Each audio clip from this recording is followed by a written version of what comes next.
What's up? Looking a little bit different. Still a little shaven there. But I want to do a quick video, hopefully, because I don't want to really talk too much about this. But you know, I'm a type of person where I tend to take the things that people say about me and not necessarily make a joke, but use it to my advantage. So since I talk about a lot of controversial stuff, people call me crazy, or they ask me if I'm crazy. So I don't think YouTube will let me connect any more pages to my current email addresses, but I think what I'll do is, if I can, I'll create a page called Mr. Lunatic. Just because that's who I am, and I represent myself and my thoughts, and I stand by them.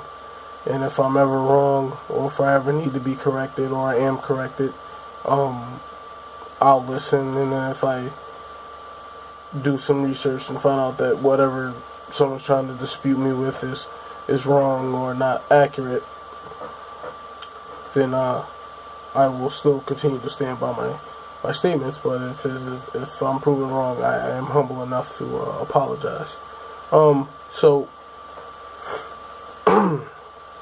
this video is simply going to be, I don't know what I'm going to call it, but I think I'm just going to say, no, I'm not going to defend you.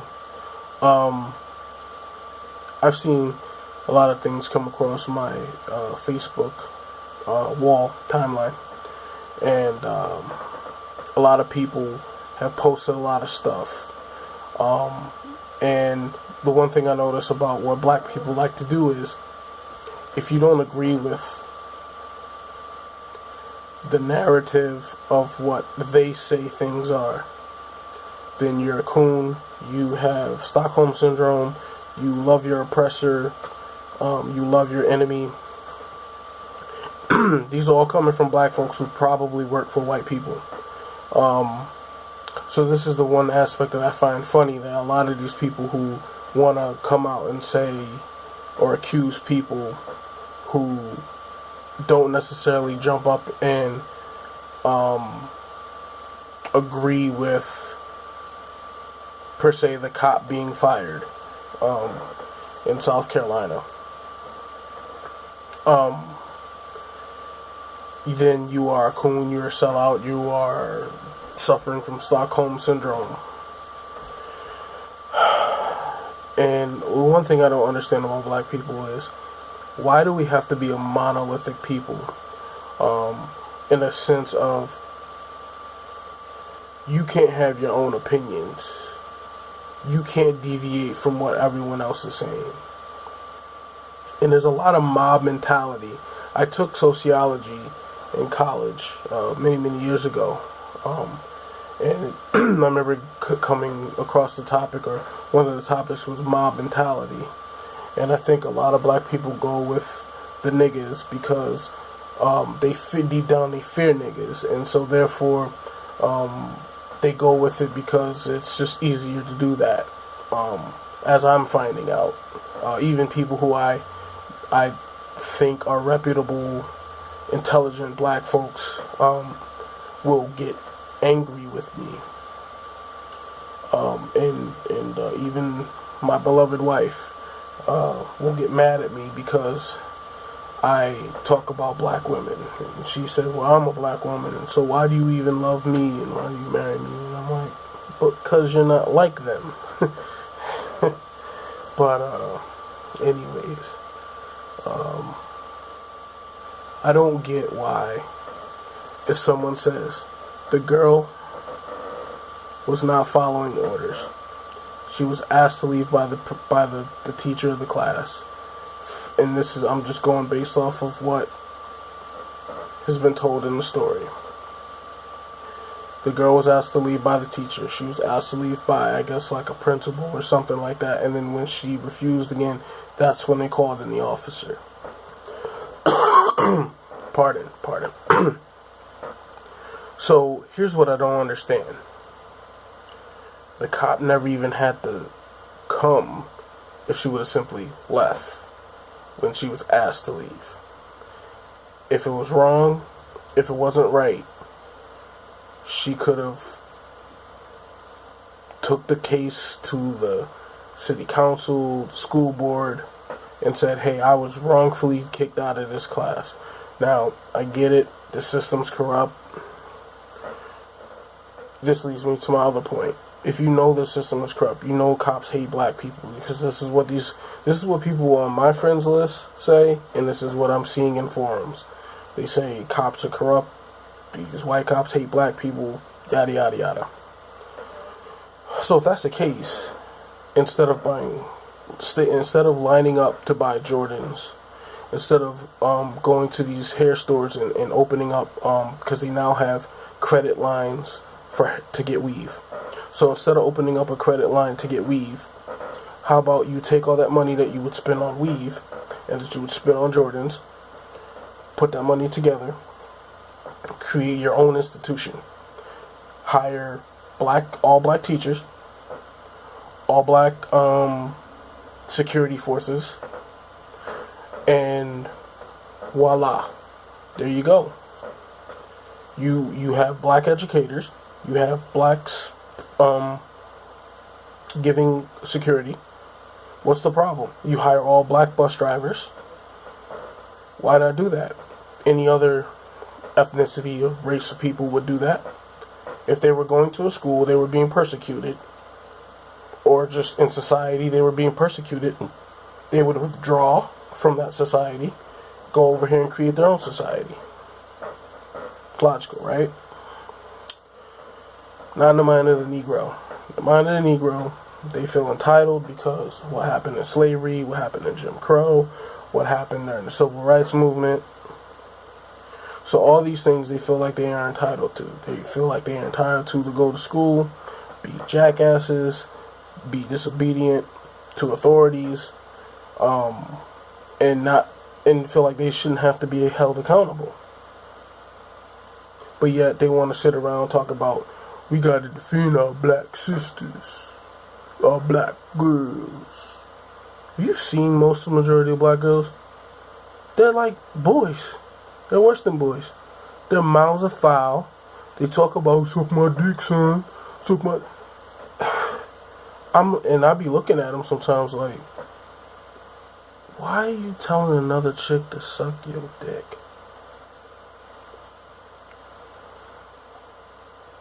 But these are the women that y'all want to get at me about. These are the women you want to call me crazy because I'm questioning their behaviors. No, I'm not going to defend you. No, it's not my job.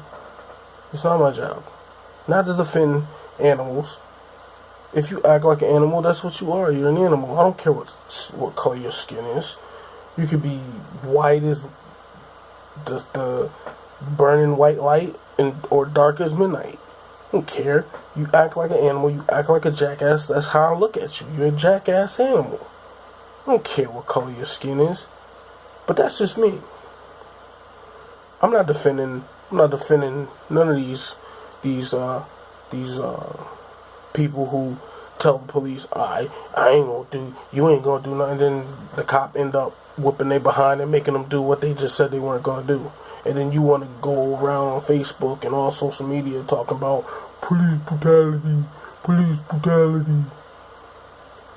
If I'm walking in the woods and I happen to stumble across a mountain lion, the last thing I'm going to do is provoke the mountain lion to do something. I don't care if my tax dollars are paying this person, because that's what they are. They're a person. People think because they're getting paid by taxpayers that all of a sudden they're supposed to be hypersensitive. Listen, you play dumb games, you're going to get a dumb result. you're going to get a result that you ain't going to like. Bottom line. And I like to play devil's advocate in the context of, if you think these cops are racist, if you're just saying these cops are out and out racist, why would you test them? You already know they're going to get away with it. You already know they're going to beat you up or kill you. Why? And you see this on video after video after video after video, and they're like, make this go viral. Make this go viral. I think it's just because they just want views. I don't think it. If you look at most of these videos where these people end up being victims of so-called police brutality, it's because they're being jackasses. The cop said, put your hands behind your back. I ain't gonna do nothing, nigga. I ain't putting nothing behind my back. So then they get their ass whooping and end up putting their hands behind their back and going to jail. And then someone records it. And then they're like, see, these police is brutal. And see, this leads me to my final point. It becomes very difficult to prosecute true police brutality when you have people defending people who are criminals, who refuse to just comply. And it's almost like in the mind of the Negro, they'd rather die than comply and live to fight another day. Live to fight to try to change the system. Live to fight to try to do something. I'm not saying that these efforts may work, but I'm saying it's better to try than to just die and not ever have the opportunity. You know, I can't speak for everybody, but I've been put over several times, and probably 5 of them were not legitimate. I knew why they pulled me over. I was driving too nice of a car through too wide of an area. They wanted to know what I was doing. But the reason why I'm still here to record this video is because, 1, I didn't provoke the officer. I knew what they would. See, what happened to raising kids with street smarts? That's why these kids is getting their behinds whooped. That's why these grown adults is getting their behind whooped. Because we don't have street smarts. We don't understand that we're behind enemy lines. We don't understand the fact that we are not considered to be citizens of the United States of America. We're not. It's in their own freaking Bill of Rights, Constitution, whatever it was. We've never been considered citizens. So they can do anything to us and be victorious. We've been walking around living a lie or believing in a lie that we are American citizens because we're born here. No, we're not. The Dred Scott decision proved that point. The Negro has no rights that the white man has to acknowledge. So why are we still trying to fight the police in the street? But that's neither here nor there. Because you know what? People ain't going to really hear what I'm saying anyways. So I speak the truth and I keep it moving. That's what it's going to be from now on. I'm not going to argue with people. I'm not going to debate with people. I see things how other people don't see them. And it's a gift and it's also a curse. But nonetheless, it's in my spirit to keep speaking about it. I try to walk away from it, and it's just something I can't stop. So, I think I'm gonna end the video right now.